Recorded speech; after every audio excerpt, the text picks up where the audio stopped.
Bienvenue de Hors Cadre, épisode 3. Aujourd'hui, on va parler d'expérience, de retour d'expérience et de mauvaise analyse pour le coup, parce que bien évidemment, il n'y a pas que des réussites dans un parcours. J'ai monté la boîte il y a 15 ans.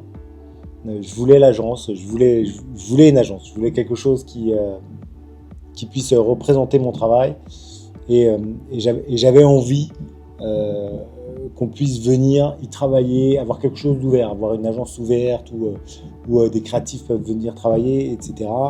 Et avoir un lieu de rencontre, une sorte de lieu collectif où les créatifs pourraient venir bosser, des photographes, des graphistes, tout le monde. J'avais vraiment envie d'un lieu ouvert, mais j'ai fait une erreur.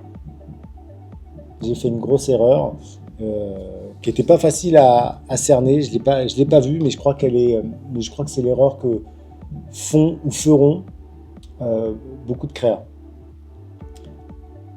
J'ai voulu absolument que cette agence soit le reflet de mon travail. Je voulais un peu, en quelque sorte, créer une marque, une entité. Je voulais qu'on vienne pour Arise. Je voulais pas qu'on vienne pour travailler avec Xavier Nbel. Je voulais qu'on vienne travailler avec Arise, avec les gens qui font Arise, les graphistes, les caméramans, etc., etc. Sauf qu'en fait, j'ai pas compris que quand on est un créa, quand on est un photographe, un graphiste, etc., les gens viennent pour vous, pour votre patte, pour votre œil, pour votre manière de raisonner, d'anticiper les choses, votre manière de raisonner, votre manière d'être, ce que vous êtes finalement, juste vous. Et moi, je ne l'ai pas compris. Je ne l'ai pas vu. Alors, est-ce que c'est de la timidité Je vous invite à me dire. Peut-être que ça vous est arrivé à vous aussi. Et à ce moment-là, dites-le moi en commentaire. Mais ouais, est-ce que c'est de la timidité, un manque de confiance en soi?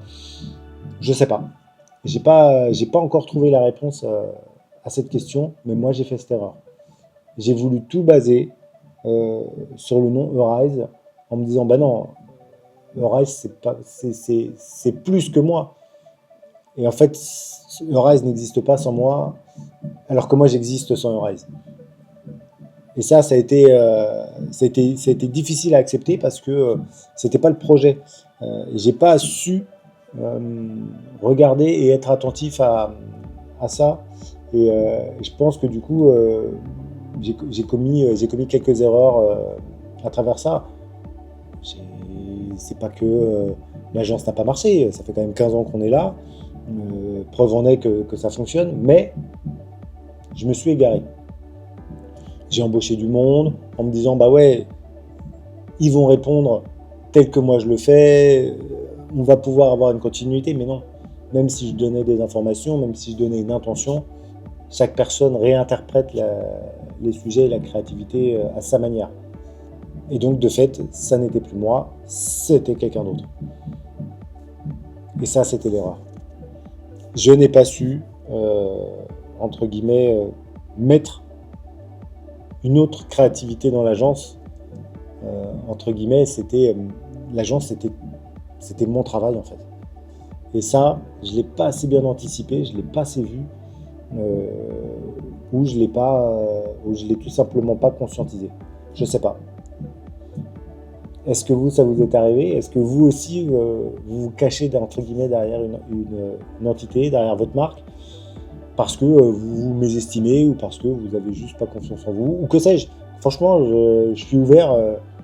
Donnez-moi des réponses, commentez ce sujet. Je suis curieux de savoir si c'est arrivé à d'autres. Allez, ciao, au prochain épisode.